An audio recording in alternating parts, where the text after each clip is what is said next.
I'm Brandi Kruse. Coming up today on Undivided. Somehow it's always my fault, even when it's not my fault. Plus, a local assistant principal says America has a white male problem. And national news outlets are painting Charlie Kirk's assassin as a love-struck young man. That and much more coming up today on Undivided. Remember, you can support our show for just $5 a month by signing up at undividedpod.com. That's undividedpod.com, and click on the banner that says support the show.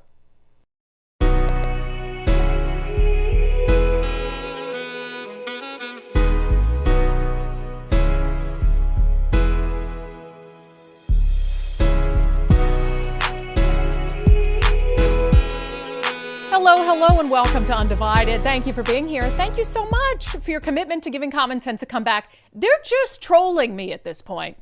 They're just seeing when I snap, when I just give up. And by snap, I of course don't mean anything violent, but when I just give up and move to a deserted island somewhere and stop trying to fix things. I really do think the mainstream media is just testing me. So, latest example of me being blamed for something that the left did that we simply covered, okay? So you'll recall on Monday we did the news that the Kent, Washington School District put out this statement about why it decided not to fly the flag at half-staff in honor of Charlie Kirk, despite not only the president's order to do so, but also Governor Bob Ferguson's order to do so. And they put out this long statement. I won't read it again, but the offending part of it, really for anyone who understood why flags were being flown at half-staff and the gravity of the moment, they said, as educators and public servants, we believe symbolic acts such as lowering the flag should reflect the principles we work to instill in our students and community. When a person has made public statements that conflict with the values of inclusivity, respect, and student safety that we as a district strive to uphold, we may choose not to fly the flag at half-staff. And look, we just shared their statement, and we shared that there were some parents who were upset about it. And as I shared, they keep using this word, our values, our, but they clearly don't believe that Charlie Kirk, who is just a Christian conservative, who had fairly mainstream views for conservatives and Christians, they clearly are saying his values don't align with ours. His values don't align with ours, which I really felt like was definitely alienating a whole population of students and parents and families in the Kent School District, not to mention all of the tax-paying citizens who fund those public schools. So we do this story, and look, like the Kent School District has a lot, I think, to explain. And whenever a story like this happens, right, there's going to be people who are upset. And there are probably going to be people who send unhinged emails to the school district demanding to know why they did this. Now, what do I always tell you guys? What do I always tell you guys when I tell you to reach out about something or I always say, do it politely. You know, send a polite email, make sure it's firm, and you're telling them how you feel, but, don't threaten anybody. No violent language. However, whenever I point out something or cover something on the show that the left did wrong, what do they always do? Every single time without fail, the news media covers it, and they don't make it about the underlying issue in the story. They make it about how dare bad Brandi and her fellow right-wing commentators shed light on this and cause people to get upset. And that's what happened here. So the Kent Reporter put out a story, flag-raising controversy strikes the Kent School District. Tensions rise after superintendent's decision not to keep flags at half-staff for Charlie Kirk. So this is what they start the story with. They start the story by painting this sad tale of, and again, this is one of the oldest tricks in the book. It's like, oh, don't criticize us. I'm getting death threats. Stop criticizing me. I'm getting death threats. So this story starts with this, spinning this sad tale about how people on the Kent School Board claim that they're being sent death threats over people's rightful concern about their decision not to fly the flag. It says a controversial decision by the Kent School District to keep flags raised rather than at half-staff after the death of Charlie Kirk continues to cause turmoil within the district and beyond its borders. A district website posted about its decision, And that led to threats against a district website post about its decision, even led to threats against Kent school board members who weren't involved in the choice by Superintendent Israel Vela not to lower flags. Yesterday, my teenage child was sent a text about the controversy over flags in the Kent School District. School Board Director Donald Cook posted on Facebook, "This is beyond unacceptable. I kept my children home today out of an abundance of caution due to this." School Board Director Andy Song posted on Facebook about what he has gone through. "Thank you for those who checked on me today. Me and my family are safe." Song said he had received threats from people critical of the decision not to fly the flag at half-staff. And then this, of course, is when they bring it all full circle. One Seattle area conservative news commentators, Brandi, Kruse, and Jason Rantz, reposted the district's statement on their Facebook pages. The controversy grew. It says Kruse hosts a podcast called Undivided. Jason Rantz hosts the Jason Rantz Show. This is what they do. Literally every time. I can think of so many instances where we do our job and we point out, and by the way, we're not the only ones who reported on this. Mainstream news outlets reported on the decision from the Kent School District not to fly flags at half-staff for Charlie Kirk.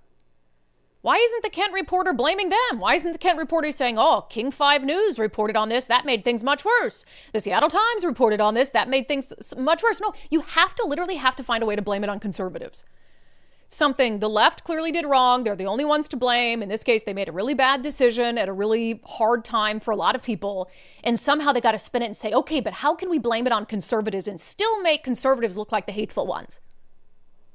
There's been so many examples of this. Remember when there was out on the peninsula, there was this teacher who had this weird drag persona that was like a vulgar Jack King off. And it was a public drag persona, and parents were really concerned about it, and the pictures of this person and their drag were circulating online at the school. We just reported on their conduct. Remember what Cairo 7 Eyewitness News did? They go out and interview this poor teacher, Jack King Goff, about, oh my God, what was it like to be harassed by Brandi Kruse? It was like, oh my God, why don't you ask Jack King Goff whether it's appropriate to be a high school teacher and have such a persona with all these sexual, like it was like hide your daughters from Jack King Goff, all this stuff. No, it was about, okay, you had this teacher doing this very questionable activity on the side. And instead of as a news organization saying, this is the public employee who's teaching other people's kids, let's really question them about it. No, it was Brandi Kruse evil for pointing this out. And what did the drag performer say? They were getting threats. Oh my gosh, now it's like, Brandi, you are so mean. And by the way, whenever this happens, I highly doubt they get death threats. I think it's just made up. The Seattle City Council and Shama Sawant used to do this all the time. Oh, we're getting death threats. Stop being critical of us. And that's their tool, right? They think if they can paint themselves as sympathetic, no matter how bad something that they've done is, no matter how wrong, no matter how worthy of condemnation or attention, if they just say, well, I'm getting death threats now from the right, I think it's totally made up.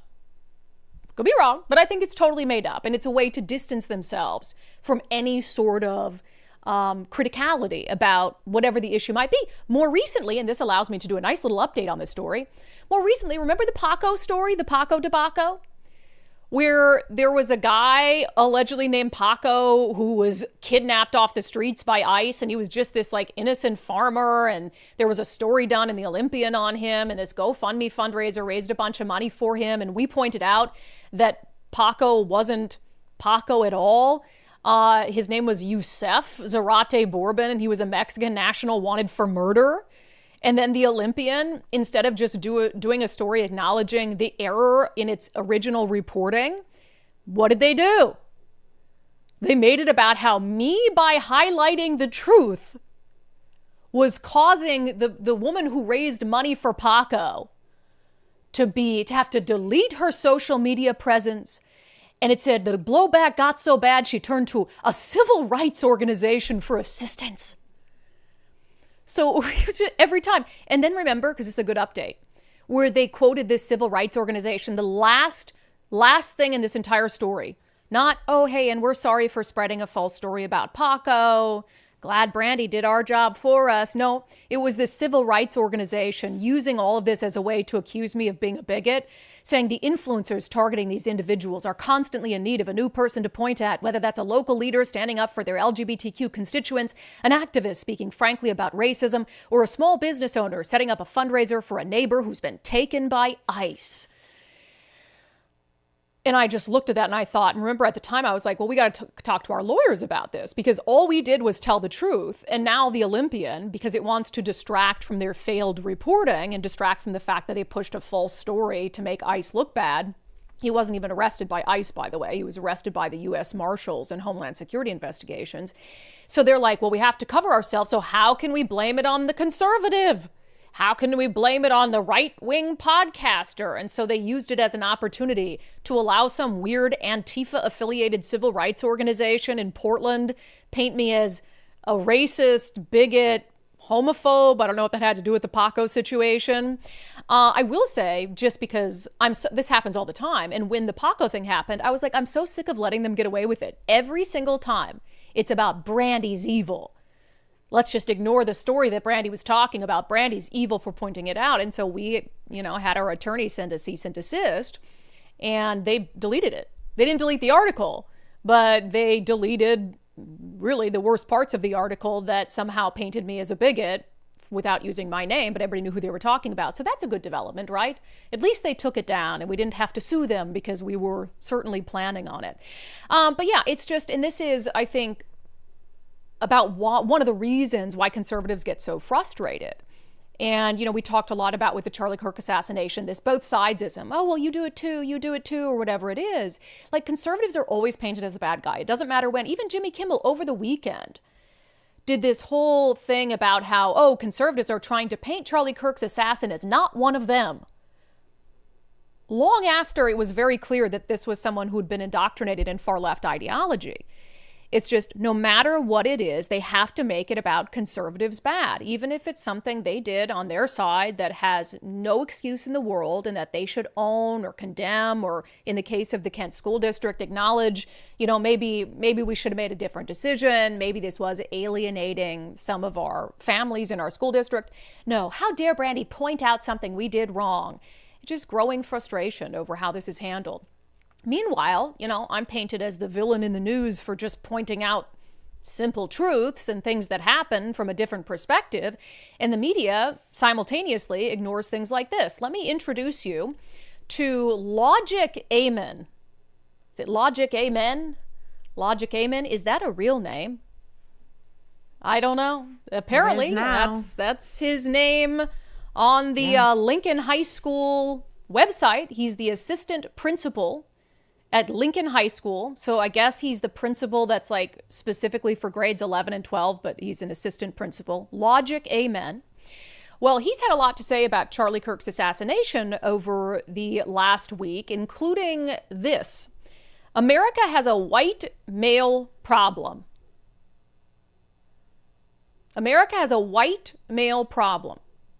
A black assistant principal for Lincoln High School takes to his social media and says, America has a white male problem. And then one of his friends commented, don't let moms, wives, and the majority of teachers off the hook. To which he responded, indeed, white women either don't have the power and or interest to change the problem they are birthing. He goes on to say, the irony of both Charlie Kirk and George Floyd being killed by white men. Because he had to distract again. Have to distract from the fact that it was somebody indoctrinated in leftist ideology. So what else can you focus on that will, try to excuse it or make it seem not like your side? Well, he's white. Well, he's white, so it's a white male problem. I think this is the craziest thing we've seen from any educator on the Charlie Kirk situation. And he's not in here celebrating, to the best of my knowledge, I haven't seen it, celebrating the assassination. I know we've seen some pretty horrific posts. But the reason I say this is the worst thing that we've seen from any educator is, one, it's blatant racism. And two, it basically is an admission that this black man, who's supposed to be really caring for kids when they come to school, doesn't care, thinks that the white kids who come to his school and the white boys who come to his school are inherently problematic. Imagine being a white parent sending a white student to Lincoln High School. It's Tacoma, right? Tacoma, yeah. There's two, so I want to make sure I have the right one. Sending your child to Lincoln High School, knowing the assistant principal thinks America has a white male problem, and that white women aren't interested in changing the problem they are birthing. That's scary stuff. Talk about division. Talk about rhetoric. That is terrifying stuff. How many mainstream media outlets of the big five in Seattle do you think will cover it? We'll check in tomorrow. Mm-hmm. If all five of the big outlets have not covered it, that's insane. Because what if we had a white assistant principal who posted on social media, America has a black male problem? They'd be fired instantly. Instantly. Wouldn't even be a question. Every single news outlet would lead with it on the evening news, and the Seattle Times would have it on the front page. Not even a question. That would be horrific. But when you're black, it's okay. When you're talking about white people, it's okay. Can't be racist toward white people, right? So yeah, Tacoma has a lot of students of color, but we're in Washington State. We're a pretty white state. I don't know how any white parent, white mother specifically, sends their white child to the Tacoma School District this morning. I have no idea. It's one of the most horrific things I've seen a teacher and an educator say. We reached out to the Tacoma School District and to Lincoln High School, and we had a couple simple questions for them. One, what would you say to parents who have white sons who go to your district? And then the other, what would the school district do if this was a white teacher who posted, America has a black male problem? Now, as is often the case, when we see an educator say something so crazy that it warrants us talking about it, or teaching something so crazy that it warrants us talking about it, it's usually not the first time they've done something that any reasonable person could see as a reason to fire them, right? So we saw, and a couple people were alerting us to this, because this got shared by libs of TikTok, not a surprise, so it's all over the place. Oh, and I'm sure, by the way, before we even get to it, what do you think, if all the mainstream outlets cover it, that the story will be tomorrow? Oh, educator facing death threats after libs of TikTok shared his personal social media post. 100%. Bank it, mark this, it'll be true. Might not be tomorrow, but the next day. At some point, that's the narrative they're going to pick up when they realize we got to blame conservatives somehow. Do we blame conservatives for this horrible post? But here's what's crazy. Now, the mainstream news in 2018 did do a story on this logic amen. Here's the story from May of 2018 from the Tacoma News Tribune. Tacoma assistant principal raps about shooting up a high school. Is that okay? Hold on a second. What do you mean, is that okay? Again, do you think for 1 second, if this had been a white teacher who had a rap, like to rap on the side, and they wrote a song about shooting up a high school, do you really think the Tacoma News Tribune would do an article titled, "This assistant principal raps about shooting up a high school. Is that okay?" Or if it was a student? Oh my God. Never in a million years. But this guy's black, and so we allow special privileges in the name of equity and anti-racism. It's art. And they can't just, oh my God, you guys. Oh my God. They can't just say, Tacoma assistant principal rapped about shooting up a high school. No, they have to couch it in all these questions. And so the first line, in an era of school shootings, is it okay for a principal to rap about shooting up a high school? ? They would never do that under any other circumstance, but they have to couch it in a question as if we're leaving it up to you to decide. It's wild. It says, the question arises from the after-hours work of Logic Amen, the assistant principal of Tacoma's Lincoln High School, who moonlights as a rapper. He says his songs, including those using the persona of a troubled student threatening a massacre at his high school, are part of his artistic expression. So the track in question is titled Cancel Christmas. And the lyrics are as follows. Give me a reason just to load up a rifle. Pull the fire alarm in the lobby of my high school. Leave the halls bloody like a high noon tycoon. I'm about to cancel Christmas. I won't leave a freaking witness. Nah, I put Santa on my hit list.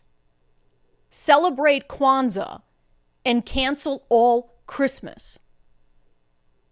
And just for good measure, here is that part of his song as performed by him. Yep. Give me a reason just to load up a rifle. Put the fire alarm in the lobby of my high school. Yep. Leave the halls bloody like a high noon typhoon. I'm about to cancel Christmas. Yep. I won't leave a freaking witness. Nah, I'm put Santa on my hit list. The things you can get away with in this state if you're black is insane. A white teacher would be fired instantly. They might even be arrested for threats of violence. That's insane. Now, to be clear, again, I support free speech. We talked about this on the show yesterday. I think that, yes, artists and rappers can say all sorts of things and do in their music. But I also said, of all the people out there saying horrific things about Charlie Kirk, there has to be a line when it comes to public school teachers and educators and staff who are around other people's kids all day long. There has to be some sort of standard there, and you can't just chalk it up to, well, that's what they do on their free time. Because if you had a white teacher who on their free time went down the street into the woods, lit a cross on fire, and donned a KKK hood, then you wouldn't be saying the same thing, right? I would hope not.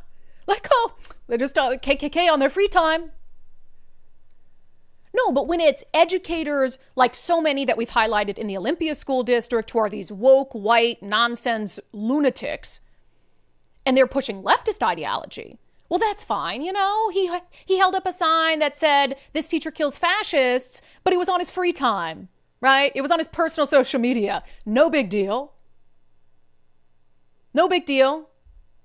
And then, of course, if you're black, you have an extra layer of cover because in the name of equity and anti-racism, basically they can say anything they want because, 100 years ago or so, we enslaved black people in this country. So now they can put out a rap explaining in detail a school shooting and a massacre and canceling Christmas by killing all the Christian kids so they would instead have to just celebrate Kwanzaa.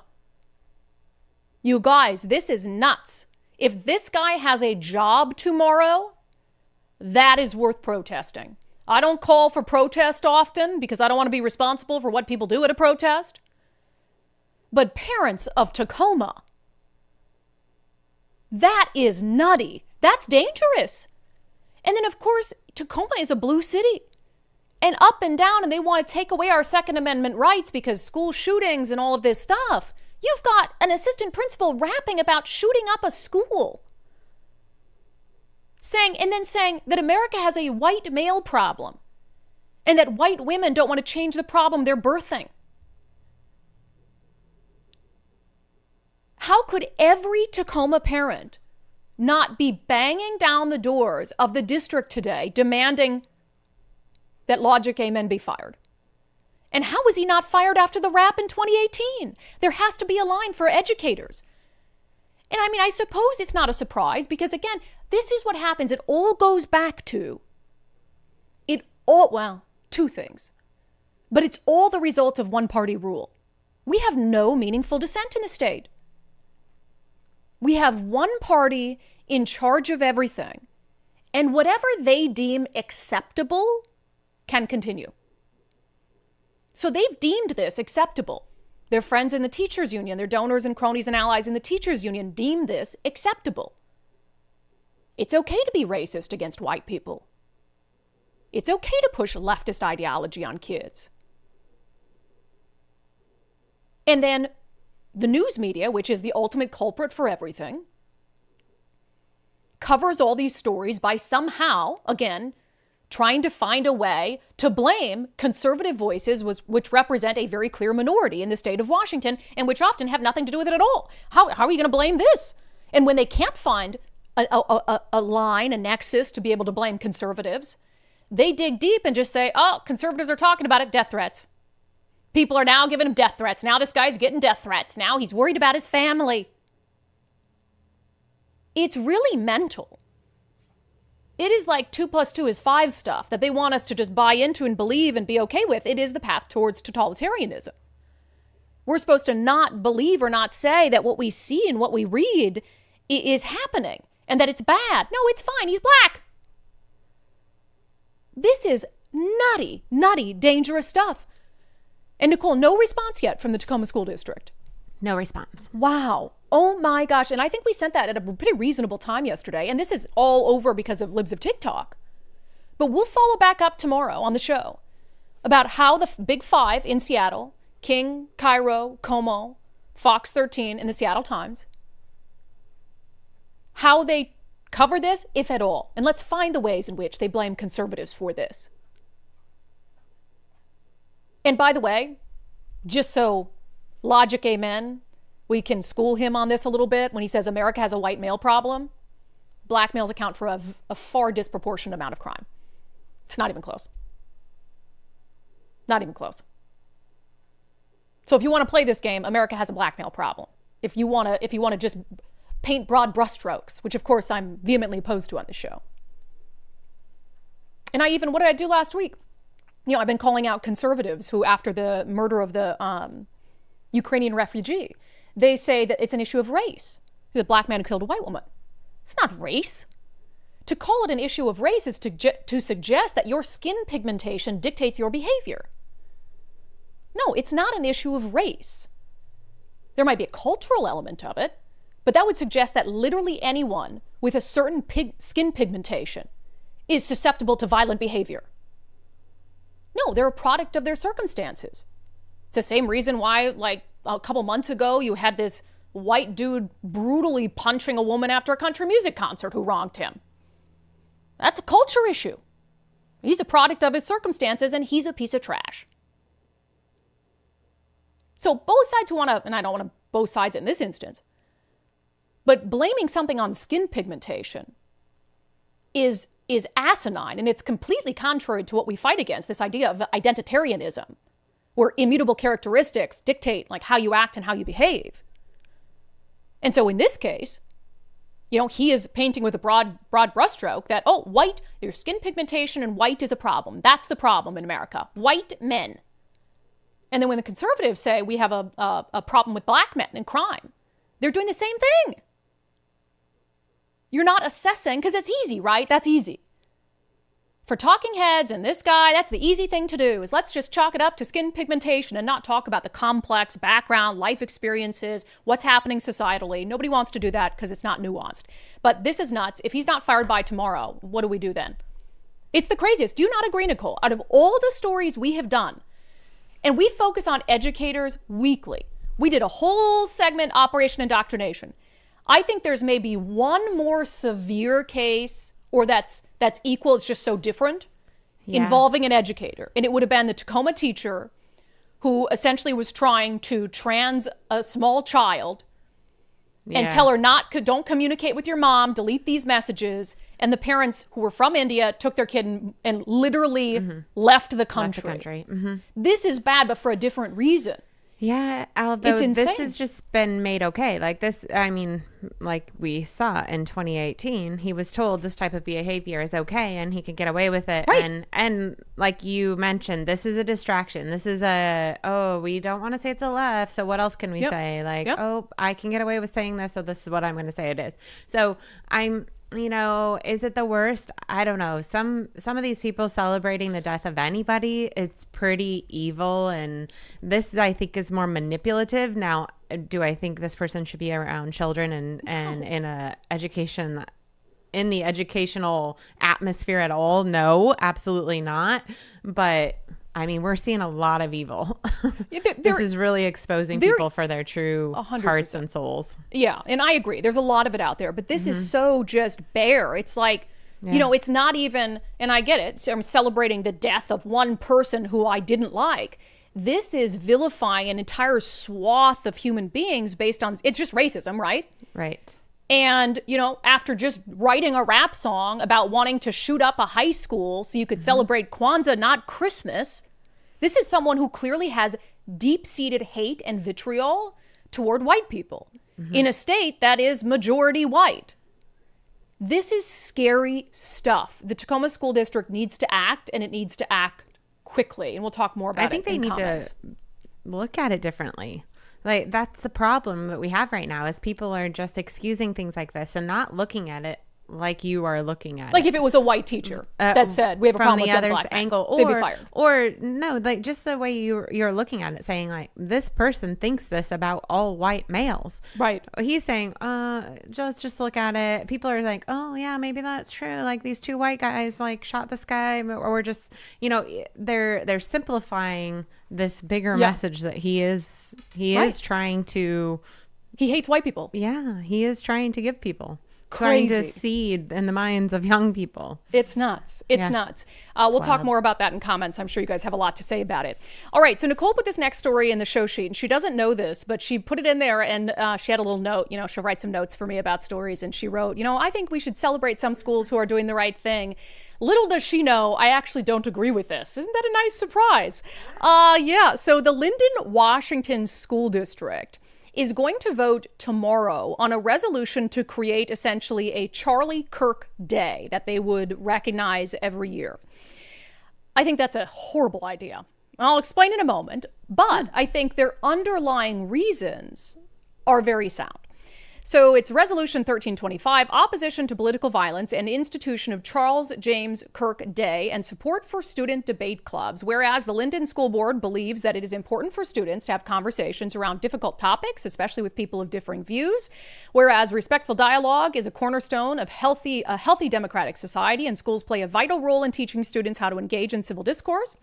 Whereas the development of critical thinking, active listening, public speaking, evidence-based reasoning skills, blah, blah, blah, is essential. I agree with all this. I think this is awesome. Whereas participation in debate provides students with opportunities to explore diverse perspectives. Whereas the inclusion of debate clubs can enhance student engagement. We believe debate clubs should continue to be recognized and supported as part of the Lyndon School District's co-curricular offerings and potentially be integrated into curriculum. And so they're going to vote on whether to establish September 10th every year, set it aside as Charles James Kirk Day within the Lyndon School District. So to be clear, I think all of those things are great. And I would absolutely support a resolution that would be, in opposition to political violence and in support of student debate clubs. I think that would be great. And I think it would be great for them to talk about the fact that, in light of Charlie Kirk's assassination, we want to help continue this idea that we can all try to come together, debate our issues without resorting to violence. I don't agree with assigning it as a Charlie Kirk Day. And I know that there are going to be some people who disagree with me on that. And here's one of the reasons why. He is a political figure at the end of the day. He was a political figure with a very strong point of view, as most political figures have.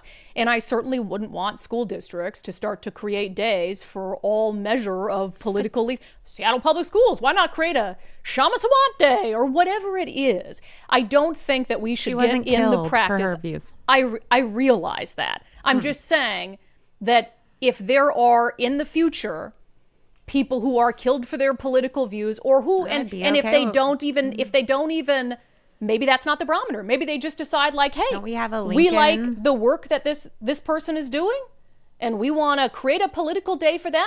What if they'll create all sorts of nutso political days? Yeah, but we have a MLK Day. We have a Lincoln Day. We have all sorts of political holidays that for different sides of the aisle. But should we? Well, that again, they are all people that were killed for their political beliefs. Now, if they use this, don't you think the left will use this as a reason to create political days for their favorite martyrs? Well, we do have... Not a Karl Marx Day. Oh, let's do Karl Marx Day. I mean, literally, they all traffic in Marxism.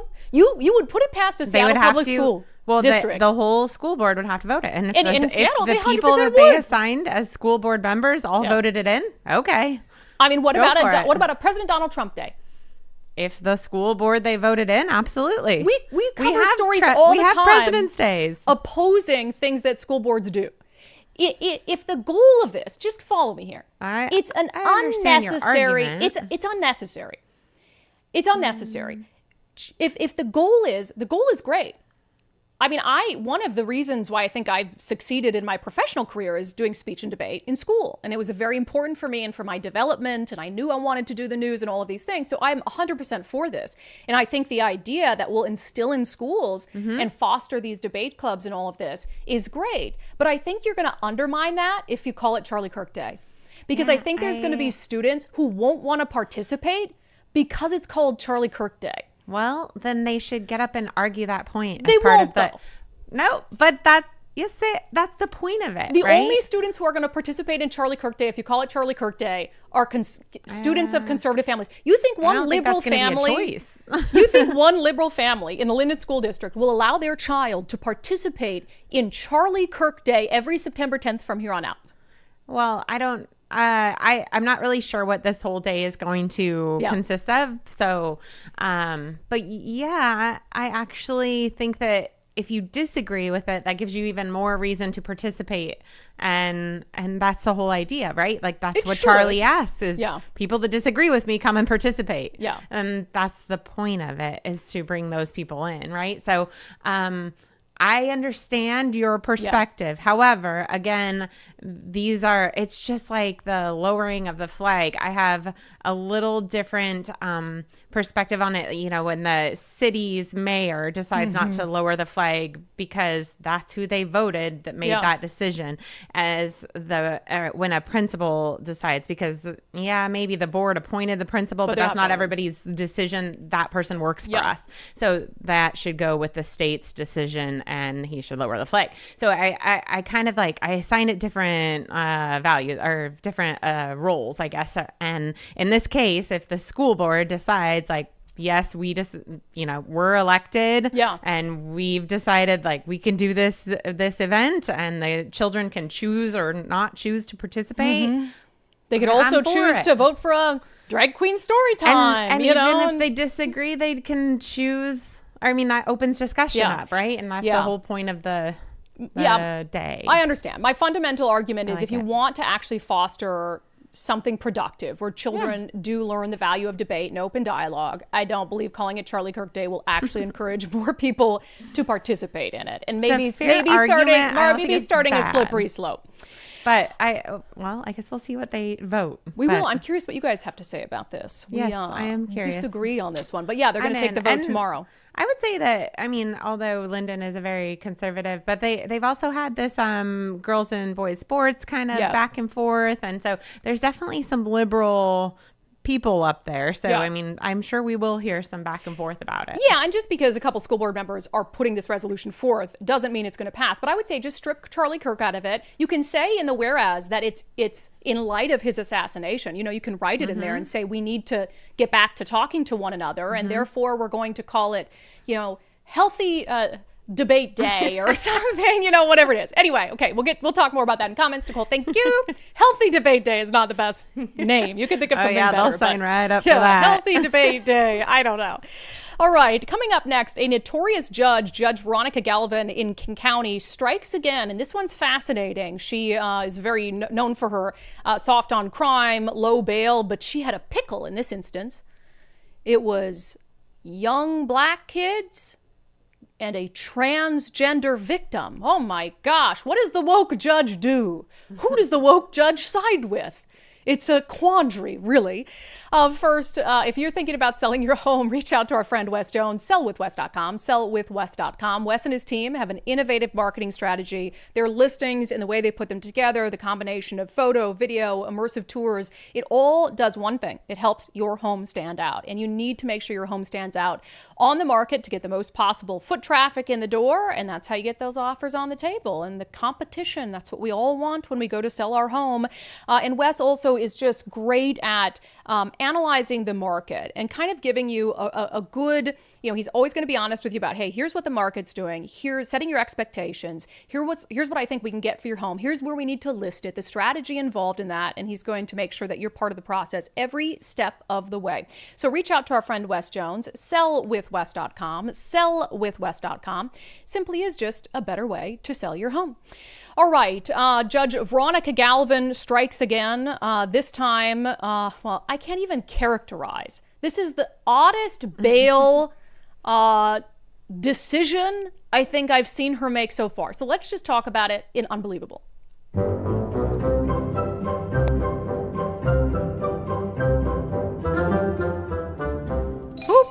Okay, a little reminder of who Judge Veronica Galvin is. You know, the soft on crime activist judges, they've been talked a lot about locally and nationally. It's something President Donald Trump has talked quite a bit about. And Judge Galvin might be one of the worst offenders in the nation. And she knows that she's been criticized for it. She's spoken out for being criticized for it, and she clearly does not care. She is, in my mind, in favor of dismantling our current criminal justice system, yet she sits atop it as a King County judge. So a couple of the cases, she released a 12-year-old who was accused of using a ghost gun in a Seattle carjacking. Let's see. She let out of jail a guy who attacked and fractured a singer at the El Corazone's skull.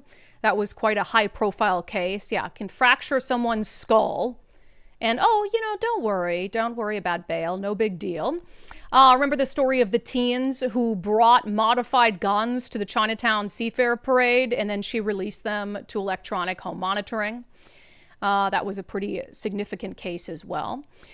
Here is the latest case, and this is quite, again, a quandary for a progressive activist judge. From Fox 13, 2 teens arrested in possible hate crime assault on Washington transgender woman. Okay?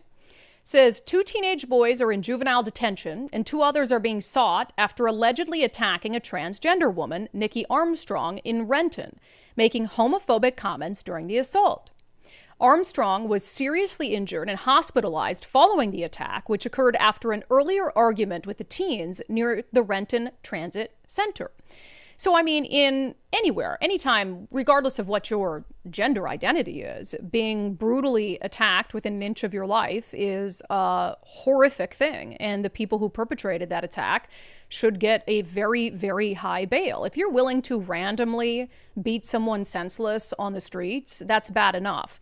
And then it's very clear that, according to the police report and the statements that were made, that this was about Nikki Armstrong's gender identity. And we're in a state that, has a hate crime hotline, that has a domestic extremism task force that talks about attacks on transgender people and members of the LGBTQ community. So here we have a situation where if you're looking at just the attack through the lens of, progressive, oh my gosh, you'd want the book, right? Thrown at the person. Well, unless the suspects wind up in front of Judge Veronica Galvin, who has made it known that when it comes to violent young offenders, especially young offenders of color, she thinks the system has put them in that place, and she's essentially not interested in punishing them. So this is from our friend David Rose over at Fox 13, published a close-up image of the very severe injuries that Nikki Armstrong suffered. He said, King County Judge Veronica Galvin released both teen brothers today on electronic home monitoring with, quote, passes for pro-social activities. So they allegedly beat this person so severely, left them black and blue, these 2 brothers. So clearly they're brothers in crime, literal partners in crime. And this judge released them to electronic home monitoring, and they get passes to leave the house for pro-social activities. What is a pro-social activity? Go to church? You think they're going to church? What, honestly, is a pro-social activity where you can guarantee me the safety of others? What, go down to the basketball courts? You don't think they can get in a fight down there? Go to a school game or something? You don't think that they can get in a fight there? You don't think they can hurt people there? That is insane. And I can just imagine the mental gymnastics that Judge Veronica Galvin was going through. Oh my gosh, I don't think teens should be held accountable for the crimes that they commit, but then I've got a transgender victim. Can you imagine? Again, I'll go there. Yes, I'll put out a hypothetical. Can you imagine if this was like some white conservative who beat this transgender person that badly. You think that they'd be released on electronic home monitoring and given a pass for pro-social activities? Not a chance in hell. What if it was a white teenager wearing a MAGA hat who beat a transgender person this badly and yelled homophobic slurs? The governor would have said something about it. The mayor would have said something about it. There would have been press conferences. And this person, even if it's teen, would be sitting in jail on $1 million bail, and they'd be trying to find a way to charge them as an adult. That's just the truth. That's the truth. Absolutely outrageous. And just so you can hear from her own lips why she thinks this way, and I thought this was an interesting clip to play, because a lot of her past decisions have had to do with teens and guns. And we live in a state where we're supposed to take gun violence really seriously, right? Like, oh my gosh, we want to, we're going to restrict people's Second Amendment rights, and we take gun crimes very seriously. But when it comes to her, even when you have these kids like bringing loaded guns to a parade in Chinatown, and I think I said at the time, can you imagine if that had been a right winger who brought, came armed to a parade in the Chinatown International District, how different this story would be. I said it at the time because it's true. So it's interesting. You got this progressive, like they hate guns, but she goes easy on teens who commit crimes with guns. Here's what she said on the Chino y Chicano podcast about that. This is like several years ago. None of the systems, none of us have clean hands within this context, because these children are accessing these weapons from adults. They're not going into stores and buying them. From adults who may not be responsible and have them locked up or have them safely to the side. I mean, we see grown people, get upset that somebody cut them off in a vehicle and start shooting. Grown people. And yet we have a higher standard and expectation for a 12-year-old. It's like putting a 2-year-old behind the wheel of a car and expecting that they're not going to hit anything. We have to take responsibility somewhat that we have created an environment in which these weapons are glorified. They are considered something of a thing to have, to be cool or whatever. But this is on us as well. These children did not come into this world, with a machine gun in their hand. Okay. So, a lot to say about that. But what about this case? You're saying, I can't hold them accountable for these guns because they got the guns from somewhere, likely from adults. What about this case? They didn't need guns to beat Nikki so hard, stomp her head, stomp her face, break her nose, break her eye socket. She's going to need reconstructive surgery. Didn't need a gun to do that. And you still let him home on electronic home monitoring. So whose fault is that? Well, it's not the gun. You can't blame a gun for that one. And there's some other just horrific details in this that David Rose reported. So there's really 14 suspects in this. Renton police arrested the 2 of them that are brothers. They're searching for the others. And there were multiple teens who stood around and watched, Renton police said. And by the way, the suspects are Renton high school students. Probably taught by their teachers that, because the color of your skin, you can do no wrong. Everything's fine, no big deal, like nothing is your fault. As the victim told police, she'd argued with a group of young males earlier in the evening. When she saw them again, they chased her, knocked her to the ground, repeatedly assaulted her. During the assault, the victim says the suspects made homophobic remarks to her. She suffered serious injuries, was taken to the hospital. And prosecutors have been referred charges for assault 2, strangulation, assault 2, great bodily harm, and a hate crime. So what is your excuse then, Judge Galvin? You just don't want to hold people accountable for crime. And I'll say, in her comments there about teens and guns, I agree. That's fundamentally a failure with adults. 110%. And we have to talk about those things, right? But just because it's a failure of adults, be it their parents or their systems or the schools that teach them that, woe is you, the system is all designed to hold you down and you can never do better, so don't even try. That doesn't mean, even if it's, ultimately falls on adults, it doesn't mean they're not dangerous. That doesn't mean, it doesn't negate what they did. It doesn't mean that in this moment they don't present a danger to the community. Yet you just keep releasing them out onto the streets. We've done stories in Thurston County where they've got juveniles who steal cars 5, 6, 7, 8, 9 times, same juveniles. And they do it because the judge just keeps letting them go. Oh, don't worry about it. Head home to mom and dad. No big deal. No big deal. And we wonder why we're in a juvenile crime crisis. We wonder why juvenile crime is spiking so severely. And yes, you can blame it on, social media and all of these antisocial behaviors, can't form interpersonal relationships, all of those things, adults, what's happening at the home. But also the criminal justice system has a lot to do with that in places like Washington State as well. Really disgusting. But I guess now we know on the hierarchy for progressives where transgender people and, youth criminals of color fall, right? So obviously transgender people, just so you know where you're at on the hierarchy for progressives, you're below them. So just ridiculous. All right, coming up next, we're going to talk about tariffs and what's happening with small businesses, but also, I think more importantly, as we all agree, the massive new taxes that are about to hit small businesses in Washington State in a matter of weeks. First, if you are feeling the stretch of maybe the increased gas prices, increased taxes, and you got to save money somewhere in your life, somewhere in your family's budget, take a look at your insurance, or rather have First Mark Insurance take a look at your insurance for you. Take the First Mark Challenge like I did, like so many other undivided viewers and listeners have, and they're going to handle it all for you. I mean, they're going to talk you through the process, go over your current insurance, your insurance needs, then they go out for free, shop the market for you, come back with their recommendations, and we hear from undivided viewers and listeners on a weekly basis. Brandi, why did I wait so long?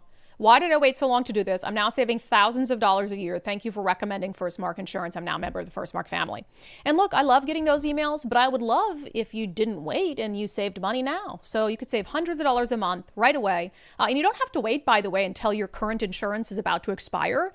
Because what happens is those of you who've changed insurance and this is the case for Mike and I, we changed ours mid-year and then they refund you for the difference essentially. So you can do it at any point. So firstmarkinsurance.com, firstmarkinsurance.com.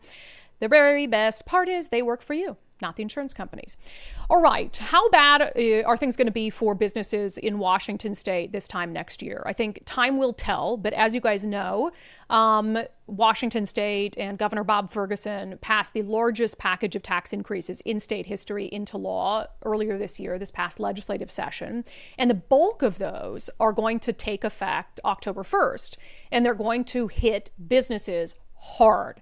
At a time when businesses in our state have already been struggling, the cost of doing business here is very high. And then, yes, like the tariff situation, and I've said a million times, we can talk about tariffs. I'm perfectly fine having a conversation about tariffs and the impact those have on businesses. What I'm not fine with is the hypocrisy. You guys know, I'll play a short clip. Bob Ferguson last week had this press conference. Oh my God, tariffs are going to cost Washingtonians $2 billion after he just signed $9.5 billion in new taxes. Here he is. No matter how much the president wants us to believe that foreign countries bear the cost of these tariffs, that's simply not true. Multiple studies make clear that the actual costs are passed on to you, consumers in Washington State. Yeah, okay. And again, fine. I don't know if his $2 billion figure is accurate or not, but it pales in comparison to $9.5 billion in taxes. It pales into comparison the fact that right now Washington State, I haven't checked this morning, I guess, but yesterday Washington State had the highest gas prices in the nation, and they're only going higher at a time when gas prices in the rest of the country are looking pretty damn good. Our gas prices are 47% higher than the national average. But he doesn't want to talk about any of those things. And Lord knows, the media doesn't want to ask him about any of those things. Although, there was a reporter in the room who kind of asked, well, what about all your taxes that you just passed? So on Sundays with Subscribers a couple days ago, we were joined by Patrick Connor. He is the Washington State Director for the National Federation of Independent Business. And he's very concerned. We had this conversation about tariffs versus taxes. Essentially what is hurting small businesses more. Here's part of our interview. Anytime there's any sort of increase in cost, right, we have a certain number of businesses that cannot shoulder it and they simply cannot survive. So how long do you think before we have a full understanding of what these taxes will do to some of these small businesses? I think that we will start to see some effects 6 to 12 months out. In fact, it's interesting you mentioned that. There was a report that came out from Intuit QuickBooks at the end of 2024 that pointed out that small businesses in Washington State are hemorrhaging jobs already. We lost nearly 4,000 jobs at small businesses in, I believe it was 2023. And in the 3-year period prior to that, we lost more than 14,000 jobs at small businesses. So Main Street is still trying desperately to recover from the impacts of the pandemic, supply chain disruptions, inavailability of sufficient workforce, and adding a $9.5 billion tax burden on top of an already difficult situation is just going to make it worse. And you're right, there will be small businesses that will pull up stakes and move elsewhere, or simply close the doors and stop offering those products and services and jobs in their communities. Are you seeing business flight to other states that are deemed more business friendly? Absolutely. I was on a call just a couple of hours ago with some members of ours, and one of them pointed out that while he has operations in Seattle, Tacoma, Portland, he's really seeing growth in Idaho and Utah, where he has new branches now because that's where the business growth has gone. We lost a good business in the Seattle area here about 2 years ago that first looked at moving to Eastern Washington and then decided that Idaho was a better destination. The chair of our leadership council is looking at Arizona to relocate her business. So yes, we are seeing people pulling up stakes from Washington State and moving to where business is welcome. Yeah, and we've seen that on a variety of things. I mean, there is flight, like 2A flight, where people, we talked to a business owner who took their gun shop and went to Idaho because they just could not make money here anymore. And so this is going to happen. You have, and it depends on the business, right? How much margin is there in the business? But we've seen so many grocery stores close and things that operate on such a slim margin. And they think that if they hit them with like a 20% increase in B&O taxes, that's not going to push some businesses over the edge that are still, by the way, recovering from, all the savings and money they had to go through because of Governor Jay Inslee's 975 days of COVID emergency powers where he cost people their livelihoods. And so it's just crazy to me that people will allow, and the media, it's really the media's fault. I hate to be a broken record, but it's the media's fault that they will really allow wholesale Bob Ferguson to blame all these things on Donald Trump and, oh my gosh, tariffs. And they'll go with it. The headlines, tariffs, all devastating our economy. And they'll talk about how we're not getting Canadian tourists at the rate we were because Canadians hate Donald Trump and, they don't want to come here because he said Canada was going to be our 51st state or whatever it is. And then they totally ignore the fact that, maybe it's because of the crime. Maybe it's because Seattle isn't the city it used to be. Maybe it's because it's dangerous to be in downtown Seattle and the drugs and the homelessness and all these things. No, we can only blame. What did I start the show with today? Gotta find a way to blame the conservatives. Have to find a way to blame the conservatives. That's what Bob Ferguson does. That's what the media does. And then voters just say, oh, well, I guess it is the conservatives' fault. Well, we might as well keep Democrats in power then. Things are going real well. It's just wild. You can see how it all works together. So yes, talk about tariffs, but you can't ignore $9.5 billion in new taxes. If you want to watch that full interview with Patrick Connor from Sundays with Subscribers, again, with the National Federation of Independent Business, we also talk, by the way, about the crime crisis and how that's been impacting small businesses, which I have a lot to rant over that in a moment. But you can go to undividedpod.com, undividedpod.com, become a subscriber, and you can catch all of our Sundays with Subscribers interviews and participate in our daily subscriber show polls as well. Can I just rant for a second about small business crime costs? I am so sick of punching in codes to go to the bathroom. I am so sick of punching in codes, make public restrooms great again.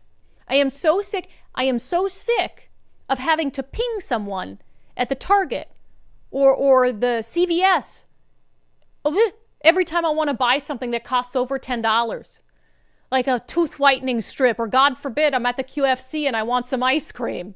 And I got to shamefully beep, can I get the ice cream? Because they got to lock the ice cream up because the crackheads like how it feels like nice and cold on their teeth or whatever. I'm so sick of it. And that and you can also see how it strangles small businesses out of existence. I mean, I know how much security costs. We have to hire private security sometimes. Now you got these businesses and grocery stores that have no margin, and they have to have 2 security guards at the front door because they're losing so much to theft. And then, of course, people aren't prosecuted for that theft, so they just keep coming back in and trying again and trying again and trying again. There's no consequences for it.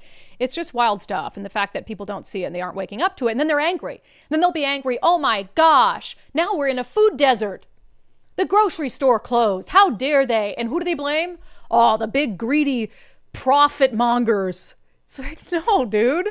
Where are you getting your information? It is so frustrating. Anyway, same thing on housing policy. We talk all the time about just the disastrous state of it's really expensive to buy a house here. We have all this homelessness. We're spending billions of dollars on affordable housing, but what do we have to show for it? I'm going to be talking about all of those things October 22nd and 23rd at the Engage conference at the Meydenbauer Center in Bellevue. And so certainly you'll hear me rant and rave a little bit alongside my friend Jonathan Cho, who's been covering the housing crisis from the aspect of homelessness. So please join us for that. If you want to come, sign up at rhawa.org, rhawa.org. They're putting on the convention, and they have a ton of other speakers as well and politicians who are going to be talking about housing policy. Crime, I'm sure, will also come up as well. While you're there, rhawa.org, make sure you become a subscriber or a member of RHA. If you're a small to mid-sized landlord, they can help you navigate Washington's housing climate and all the new laws, et cetera, et cetera, et cetera. All right, let's get to some national news. This is crazy. So Kash Patel had a congressional hearing that he was part of, and he was talking about, his first, 90 days on the job officially and some of what their focus has been on. And he brought up this online terror cult called 764 that I'd never heard of before. Here's a clip. Maybe most importantly, under the counterterrorism and domestic terrorism umbrella, are nihilist, violent extremists, and those that label themselves 764, who wish to go online and convince children to maim and mutilate themselves and commit suicide. And we are producing record numbers of arrests under that umbrella organization. We even stopped an individual in the 764 network who wanted to conspire to kill an adolescent girl. He is now in custody. I saw it. I was like, what? And so, oh my gosh, you guys, did I go down the rabbit hole of this online terror cult? And I can't believe I do news for a living. I never heard of it. And I knew, and we've had, the federal agents on before talking about a growing problem among youth online where, they'll talk to someone they think is, a boy, their age, and then they'll send some sort of suggestive pictures or something like that. And then those will be used as leverage against them. So basically, do this on camera, or we're going to send these pictures out to all of your friends. And it's basically a way to try to get these illicit images of young people that they can spread and sell all over the internet. And so they kind of hold them hostage to that. And it's just a horrible thing. And so this seems to be kind of part of that phenomenon. But I just did a quick search after that, and I kind of felt stupid because there's been a ton of news stories about this. This out of Connecticut, Vernon police arrest teen suspected in threats to several schools, places of worship. The teen is suspected of being involved in a violent online group behind crimes around the globe. United States Attorney's Office in the District of Columbia, leaders of 764 arrested and charged for operating global child exploitation enterprise. ABC7, FBI has opened 200 investigations tied to violent online network 764, officials said. There was this picture in there of this Barbie with 764 on the head, and apparently it was a photo released by a police department in Connecticut that was a nude Barbie with the 764 on its forehead taken by a teen victim who was being sextorted and so was being asked to perform these acts on camera holding this Barbie that had 764 written on the head. I mean, this is insane stuff. And I was like, what can we turn this into something, I guess, helpful for parents who might be wondering, what is this? And is my kid going to get wrapped up in it? So the New York Post put out some of FBI's sort of warning signs for parents that maybe there is something happening with their kids or they've been caught up. And it's tough because some of this is just like regular teen crap, right? Where it's like a lot of teenagers might be doing stuff like this. And then other things are certainly more disturbing, but I think any of this behavior, if you notice it in your teens, is something maybe not a tie to this 764 online terror cult, but something to be concerned about. So kids suddenly becoming more withdrawn and moody, expressing suicidal thoughts. Those are like teen things that obviously you wouldn't tie directly to this situation, like sudden changes in eating, sleeping, dressing habits. Here's some other ones, though. Pets being harmed or dying under mysterious circumstances. Kids mutilating themselves by carving words or symbols into their skin. Writing in blood or anything that looks like blood. And then familiarize yourself. And I know this sounds crazy, like not my kid, but you guys would be shocked. And I've heard this from like the Internet Crimes Against Children Task Force. You would be shocked at the very regular families whose kids are caught up in some sort of sextortion thing. So just do a quick Google search like I did last night for the 764. Familiarize yourself with the symbols and the logos of it. And like it's just wild. I mean, I hate to have you go down the rabbit hole that I went through last night, but you really should. I can't show 90% of it on the show or on YouTube because we'd get deplatformed. But 764, anything about that, familiarize yourself with the logos. And then obviously, you guys know to be knowing like if there's changes in what's going on with your kids. But some of this is really, it's horrifying. I mean, they were talking about trying to pressure kids using like these pictures or whatever that they've gotten to get them to go through, like to trans themselves, which is crazy. The other thing that's interesting about it is they said there doesn't seem to be any sort of political ideology sort of associated with it necessarily. It says from the New York Post, the FBI has described them as nihilistic. So they just want like everyone to die, a downfall of everything, seeking to destroy civilized society. Yet their actual ideology seems to be all over the place. Some threat actors may be engaging in criminal activity solely for sexual gratification, social status, or a sense of belonging, or for a mix of other reasons that may be ideologically motivated or may not. And really, when you look at the mugshots of the people they've arrested, it's like young teen boys and maybe boys in their 20s. And I'm not saying adults aren't involved in it as well, but like this is some weird, horrible depths of the internet that these young people get wrapped up in. And then they start to victimize and seek out, young girls, young boys. And once they get those pictures that are sent to them, then it's like they own them. Because in the minds of a teen, oh my God, I don't want those photos sent out. Oh yeah. So now you're stuck and you feel like you have to do all these things. It's horrible. Power and control. It's absolutely disgusting. Drug, and that's what they get. So I don't know. I don't know why anyone allows their under 16-year-old child to have a phone. Yeah, I'm sorry. it's tough. I don't know. It's tough. Is it though? I mean, I know it is, but is it? I don't know. I mean, I get how you can let them have it so they can communicate from school and stuff, but like shut everything off on it. Only have apps that can communicate with you. I don't know.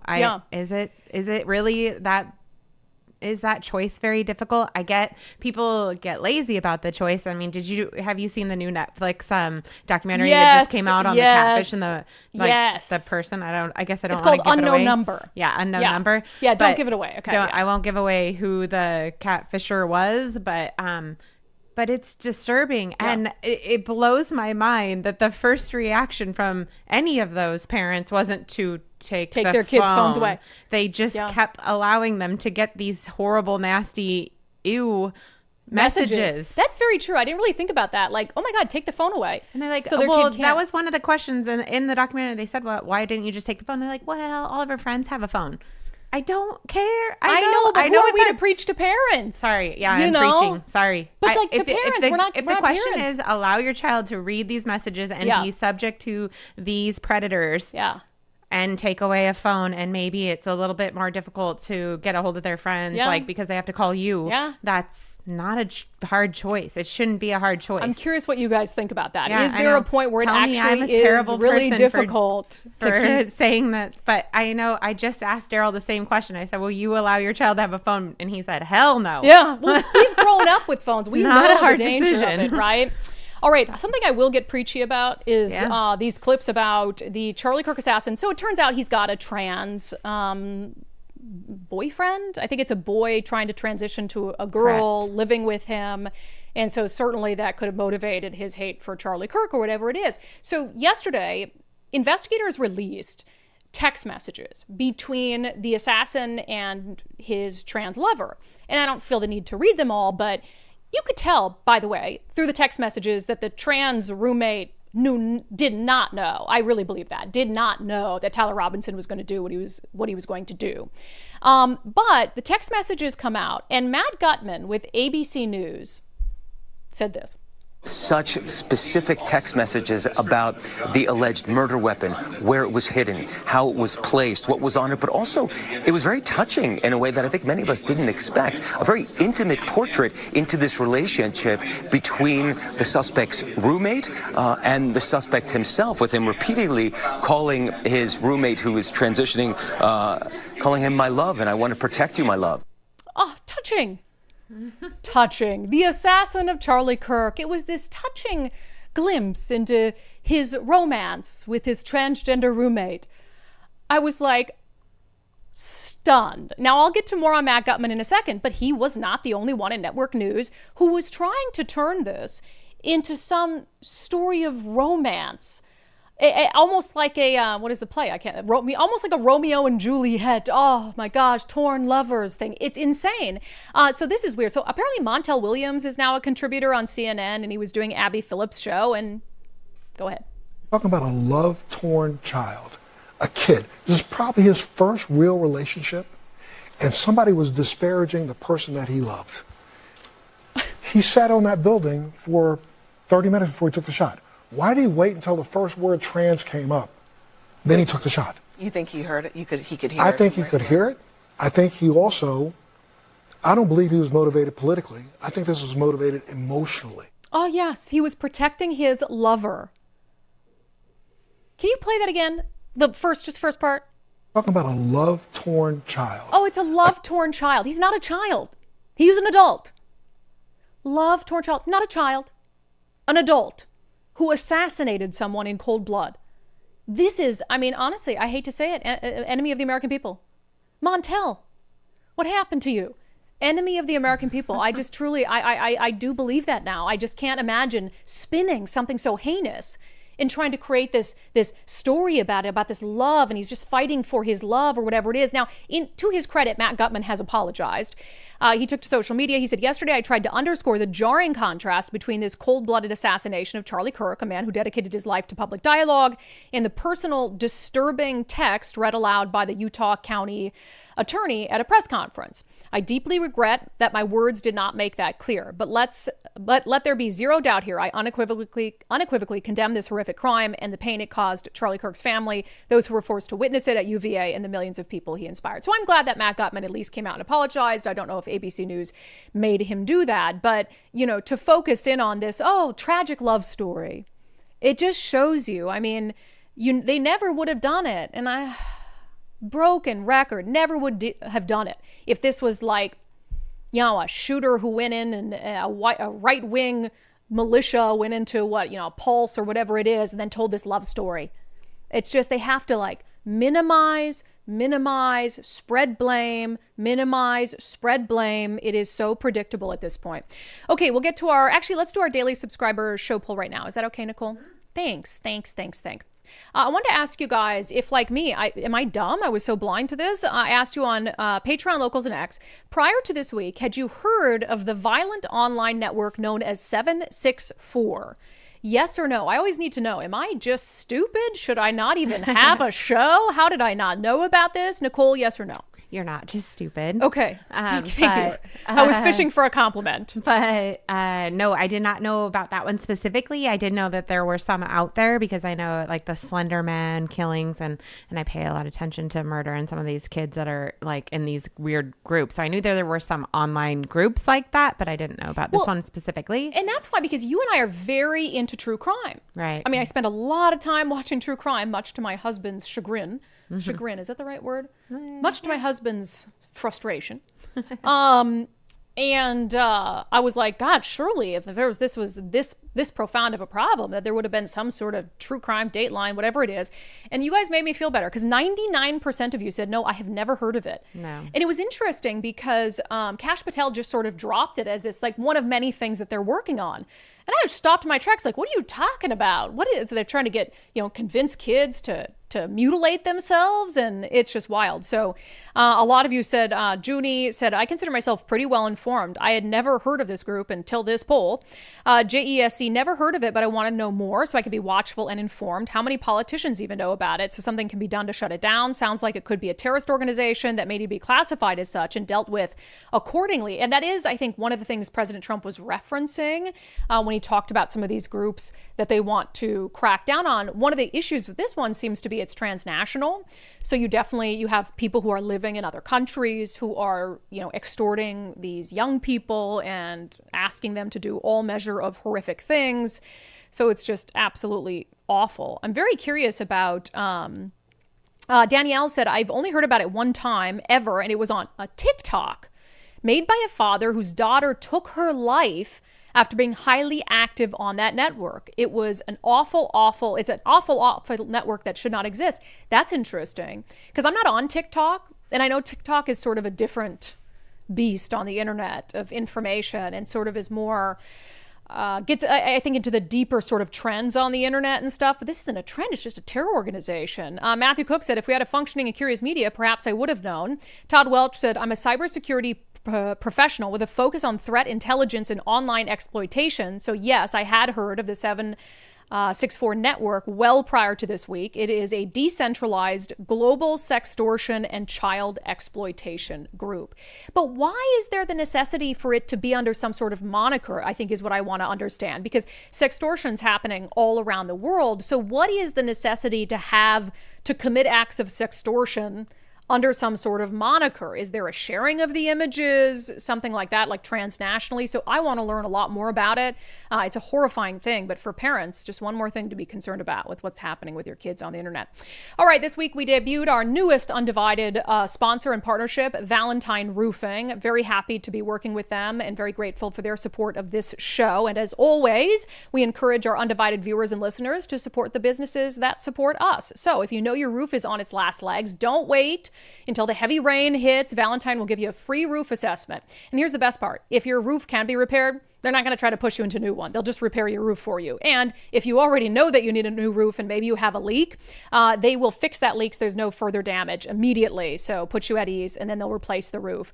They even have zero down financing for most projects. So you can get the work done now and pay over time, which of course, that's one of the concerns. When you get a new roof, it's a big cost. No homeowner wants to have to replace their roof, but that's just the reality of it. So being able to have zero down and paying over time, I think is great. And by the way, they do more than just roofing. If you need new siding, gutters, attic insulation, exterior cleaning, you can expect the same great service. So schedule your free estimate by calling 206 Roofing. Again, call 206 Roofing, and please tell them that you heard about them on unDivided. So one of our newest great business sponsors that support our work. Also, we're longtime sponsors of our friend Dory Monson. It means a lot to us that they would come over and support our show. Okay, let's get to some comments from the stream today, and then I have a little housekeeping for you guys before we close today, so please stick around. All right, on the media blaming conservatives for literally everything. They're testing me, man. They're testing my patience. Two Ladies Midwest Adventures. Brandi and Nicole, it's all my fault. I'm supporting you all, LMAO. Keep up the great work. We know you're getting them worried. The more they are mad at us, I really do feel that Democrats don't understand the dangerous position they're taking supporting these extremist groups. It will destroy the Democratic Party, and what will come is worse. Bolt Up gave me some money for my legal defense fund. Thank you. Yes, we did have to spend. It wasn't that bad. It's a few, it wasn't terrible, but it was worth the cost of fighting for our honor and our dignity. I'm sorry I didn't update you guys on that. Yeah, it was pretty quick. Sent them the cease and desist. They sent back, said, okay, we'll make these changes to the article. Is that acceptable? We said yes. And then we all moved on with our lives. Can't let them get away with it, though. Greg Olakis, the Kent School District doesn't work for its own values. It is supposed to work for the parents and students in the district's values. The people forget they work for the taxpayer, not themselves. And why do we even have to have a conversation about values? You know what I mean? It's like, just teach kids academics. If you weren't so eager and interested in inserting your ideology into public schools, we wouldn't have to have a conversation about ethics. Because again, or about values. I'm fine with if you say like, hey, no, we're lowering flags at half staff and we're not going to make independent decisions. If the president says do it, we're doing it. If the governor says do it, we're doing it. And then you take out any sort of personal, beliefs and values out of the equation, and you just operate as a government entity. Flag up, flag down, flag up, flag down. And that's all you should do. You shouldn't be making these decisions on an island because it just opens up opportunities for people to criticize you for raising the flag or not raising the flag, lowering the flag or not lowering the flag. And it's just really too much. Why do they want this? Why do school districts invite this controversy upon themselves? Well, I think it's this very selfish mentality where everybody wants to and needs to get their opinions on everybody else. Yes. You have to inflict your opinions on everybody else. I have to make this point, and then I'm going to put this long statement about how this is about our values. On the Tacoma teacher who hates white people, I don't know if you guys were as stunned about that as I was. I mean, we know teachers say crazy stuff. That's bold. That is bold. Matthew Cook, I'm reminded of the Norm Macdonald joke about a nuclear device going off killing people and worrying about Muslim backlash, but YouTube won't let me print it. Maybe you could look it up, Brandi, so I can read. I'm not familiar with that joke. Maybe I am, but Matthew says he can't write it out, so I have to search it. Okay. Moon Goddess, $2 super chat. This is why schools need the 3D response system. I don't know what that is. I will have to. Do you know what that is? 3D response system? Last year, the DSA stated they want to infuse a race war in the United States. Yeah, they are infusing a race war. I don't know what the 3D response system is, but I shall Google it. Ramona Lynn, he's promoting hate, this assistant principal, encouraging it even. Imagine if that child who allowed that garbage to fuel the bad feeling into action. That man should not be allowed to be around impressionable youth. Yeah, what if a young white kid saw that and was angry at this teacher and decided to do something about it? I mean, you know, it's like you can't be accountable for what people do with your words all the time, but this is an educator. There should be a higher standard there, and you can't just be openly racist. They would never allow it if it was a white teacher, nor should they. So why would you ever be okay with a black teacher saying, we have a white boy problem, or whatever he said in America? It is truly just too much for me. It looks like it's just a 3-pronged system of making sure your kids' mental health along with actual security in the building and yeah. So it's just to try to prevent school shootings. Shannon Hutton. So I'm on the phone with the Tacoma School District right now. They are sending me up to the security department because the admin of the district did not know about this. They know about it. The admin of the district, Shannon says she called and the district is saying they didn't know about this. Oh, that's not true. They 100% know about it. It's been out for a couple days. That posted a few days ago. And it's been on Libs of TikTok. Mm-hmm. And also, the story about his rap about shooting up a school was from 2018. And it was in the news. They definitely knew so about they that. know about that. So they're lying to you, Shannon. But I love that you're calling over there. You demand answers 100%. And do we have any Tacoma School District parents? Will you get in the chat and let us know if we have any Tacoma School District parents? Let's see. On the school district proposing Charlie Kirk Day, I'm so interested to see if people agree with me or with Nicole. Usually they side with you. And I kind of am hurt by it, but I don't know if I'm just not likable. And you are. I don't know what it is. Baron of Gray Matter. Sorry, Brandi. Your whataboutism is pathetic. The left has lost the privilege of my tolerance. No more. We no longer care what they think. All right. So I'm pathetic. Casey Steele. So why would it be any different than Martin Luther King? We celebrate a black man. Why can't we celebrate Charlie Kirk? And I understand. I think that Martin Luther King Day was formed at a much less divisive time in America. And we're not going to go back and sort of undo that. So I get it. I get it. Mark Raftis. I agree with you, Brandi. 100%. We should have Freedom of Speech Day. Yeah, Free Speech Day. Don't make it about Charlie Kirk. Make it about everyone. Free Speech Day. I like that. That's better than whatever the name I came up with. Healthy Debate Day. Every kid would jump on that opportunity. Oh my God. Kayla, question for Nicole. Do you believe Charlie Kirk would want to have a Charlie Kirk Day if it could alienate some from the debate by the name of the intent alone? I'm not sure he would agree. On a personal level, I agree with Brandi on this one. So her question for you, Nicole, is do you think Charlie Kirk would want a Charlie Kirk Day if he knew it would alienate some people from participating? I don't know. I don't know either. I can't speak for him. However, I think anything that helps encourage debate, he would approve of. Yeah. Yeah, I agree. Miranda said, yes, I put in my own comment. Selfish. It should be a, what was the word I was looking for there? Shameless, Miranda. Shameless. It should be a Free Speech Day in honor of Charlie Kirk and not Charlie Kirk Day in honor of free speech. 100%. I think that's pretty good. That's a good comment of your own to put in, Miranda.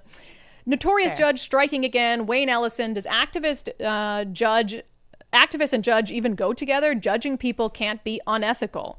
Yeah, it shouldn't go together. You shouldn't be able to be an activist judge. Yet, here we are. Can small businesses survive in Washington? Old Sub Sailor says, Comrade Ferguson has a new excuse to raise taxes, the tariffs. It's always Trump's fault with him, deflection at its finest. And I do think, and I want you guys to be all very aware of this. Sorry, I'm pruning so much. I always get people saying, stop pruning, Brandi. I know you are pruning a lot. I was just texting. I'll never stop pruning. Go ahead. I want you all to be aware. I'll put my hands right here. I'm putting my hands right here. No, I'm not touching my hair. I'm not pruning. You know, I have a lot of long, beautiful hair. So what can I do? I think Bob Ferguson is setting the stage for more tax increases. And so he is going to make a big deal out of anything Donald Trump does that's going to keep money from the state, cost money from the state, because he's gearing up to blame Trump for the next round of tax increases. So we all need to be prepared for that. Were you going to say something? So I was texting with Daryl because I wanted to, when we were warning parents about things that they should be on the lookout for. Yeah. So there's a game that kids are playing that's called Roblox. Have you seen that? It's like with the little, they're like Lego people, right? It's a like Lego people game. Anyway, that game is actually, Daryl and I were talking about it this morning, because that game is actually shared the Charlie Kirk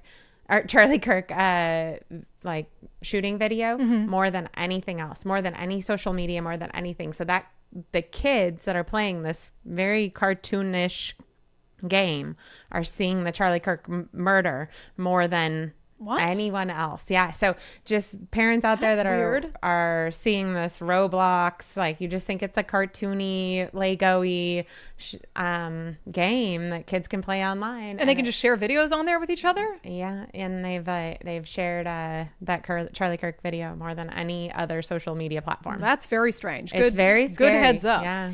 On ABC, glorifying assassin as a romantic, and CNN, PO4G7AV, how do we know that wasn't all a script to divert attention away from this person? Like the text message was and it could be, like the roommate knew about it and, it was like, I'm going to do this, so you're off the hook. I get it. It just didn't read that way to me, but I'm not an investigator, so that's a good point. I shouldn't assume. Observer 777, Montel dated Kamala Harris. Yeah. They did. In 2001, there's pictures of it. I know. And he had to introduce her as like his girlfriend, and she was sort of like his arm candy, and then she was like a candidate for president. Girls with him. Yeah, it was very sort weird. Of a posse situation. Yes, that's true. All right, let's fit in one more super chat. Yes, is that your screen name? $5 super chat. Did you hear about Katie Wilson using a fake endorsement from a black progressive, photoshopped him out of a pic with Bruce Harrell? Pretty funny. We did. Our friend Jonathan Cho broke this story about Katie Wilson, who's the further left candidate running against Bruce Harrell for Seattle mayor. She said she had this endorsement from this guy who like marched with MLK Jr. or something like that. And then he told Jonathan Cho that he never endorsed her. And the picture she used in the endorsement was a picture of him with Bruce Harrell, and Bruce Harrell cropped out. Photoshopped. And yeah, we didn't do it only because she provided an email to someone that seemed to suggest he had endorsed her, but he says that was not an endorsement, provided emails asking her to take it down. So it all just seemed like we couldn't prove definitively you could what prove happened. that the Photoshop was quite clearly a picture of him and Bruce Harrell. 100%, yes. Bruce Harrell chopped off. So it was definitely a weird story. It was. And does not look good for Katie, but no. We just weren't sure what to do with it, so we had heard about it. Yeah, for sure. All right, we're going extra long today on a day where I'm sorry. I know. You got places to be. I got places to be. So we'll get to our closing sanity check, which is a good one today. What? Can we have one more sponsor? Well, yeah, I was about to read it. I said thought in you were a calling second. for it. Sorry. Man, here I am. All right, so a lot going on globally. Trade deals affecting the global economy, uncertainty of AI, which is big right now. In fact, I think Trump he's at a palace I just visited, Windsor Castle. And they're going to talk a little bit about AI and stuff. I know, I just missed him. So with all this going on, are you concerned about how much risk your retirement portfolio is exposed to? Is it time to get back to basics? Join Bulwark Capital's Zach Abraham for his Back to Basics live webinar. It's happening October 2nd, 3:30 p.m. Pacific time.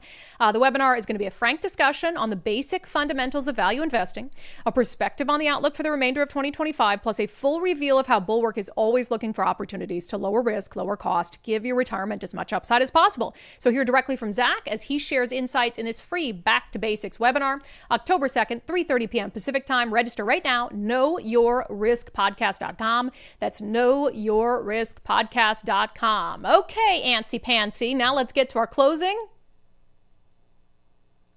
sanity check. I was testing you. You passed.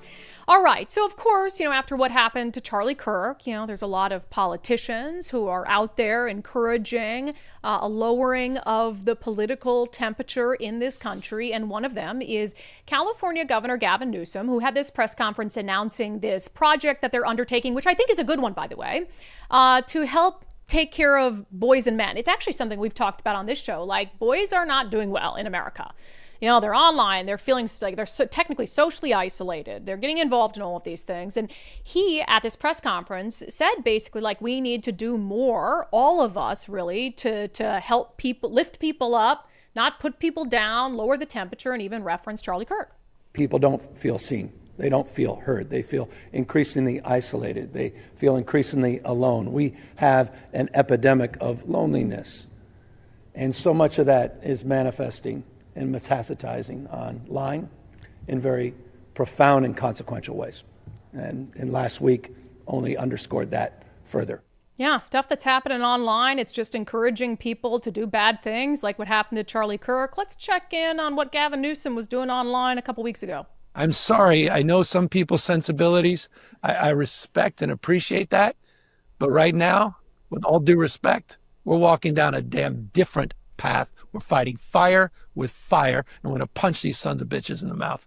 Yeah, really good. Lowering the political temperature, Gavin Newsom. Thank you. I'm sure those young boys that you're trying to help are going to learn a lot from you. All right, that has been our closing sanity check. One quick housekeeping note. Our live show is going to start 1 hour early tomorrow. So I will put out a notice across all of our platforms, 1 hour early, 11 a.m. to accommodate some travel that I have. So 11 a.m. We're still doing a show, not canceling it, but we'll see you at 11 a.m. Don't worry. I'll give you all the notices and warnings, but sorry to change things. I know no one likes change. So move your lunch hour up an hour early. Thank you for being here. Thank you so much for your commitment to giving Common Sense a comeback. We do appreciate all of you. We do indeed appreciate all of you. We have a special appreciation, however, for our paid subscribers because they help make this show possible. So go to undividedpod.com. It's just $5 a month. $5 a month, which, I get it. $5 a month, hard-earned money. I appreciate it. I want to undersell it. But, if you want to support independent news media that's not out there poisoning the soul of America, $5 is a small price to pay. undividedpod.com. Click on the banner that says support the show. See you back here on the live show tomorrow. What time? What time, Nicole? 11 a.m. Just making sure you were listening. I know sometimes you like to tune me out.